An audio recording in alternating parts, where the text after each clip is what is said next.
আসসালামু আলাইকুম। আমরা সকলেই জানি যে ঢাকা হলো বাংলাদেশের প্রাণকেন্দ্র এবং বাংলাদেশের রাজধানী।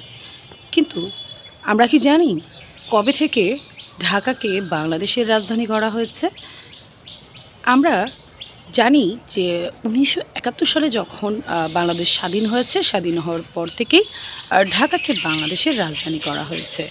কিন্তু এর পেছনেও কিন্তু আরও কয়েকবার ঢাকাকে বাংলার রাজধানী করা হয়েছিল।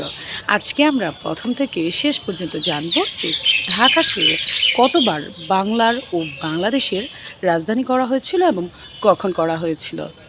সর্বপ্রথম ঢাকাকে বাংলার রাজধানী করা হয়েছিল ১৬১০ খ্রিস্টাব্দে, অর্থাৎ মুঘল আমলে ঢাকাকে সর্বপ্রথম রাজধানী করা হয়েছিল। মুঘল সুবেদার ইসলাম খান চিশতি বাংলার রাজধানীকে রাজমহল থেকে ঢাকায় স্থানান্তর করেছিল এবং তিনি এই ঢাকার নাম দিয়েছিলেন জাহাঙ্গীরনগর।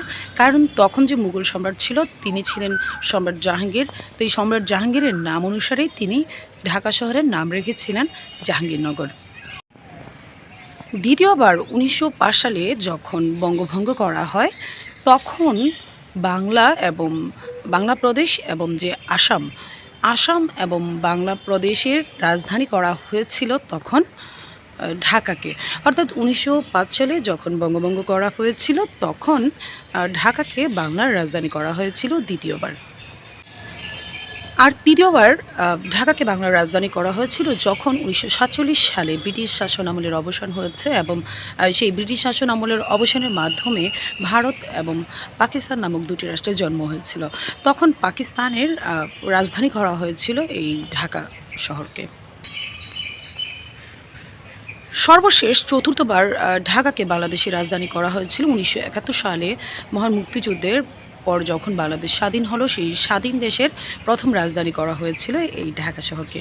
অর্থাৎ ঢাকা শহরকে বাংলা এবং বাংলাদেশের মোট ৪ বার রাজধানী করা হয়েছিল। প্রথম করা হয়েছিল ১৬১০ খ্রিস্টাব্দে মুঘল আমলে, তারপর ১৯০৫ সালে বঙ্গভঙ্গের সময় এবং দ্বিতীয়বার করা হয়েছিল ১৯৪৭ সালে যখন ব্রিটিশ শাসন আমলের অবসান হয়েছিল এবং স্বাধীন ভারত এবং পাকিস্তান রাষ্ট্রের জন্ম হয়েছিল, তখন পাকিস্তানের বাংলা প্রদেশের রাজধানী করা হয়েছিল এবং চতুর্থবার সর্বশেষ স্বাধীন বাংলাদেশের রাজধানী করা হয়েছিল ঢাকা শহরকে। ধন্যবাদ সবাইকে।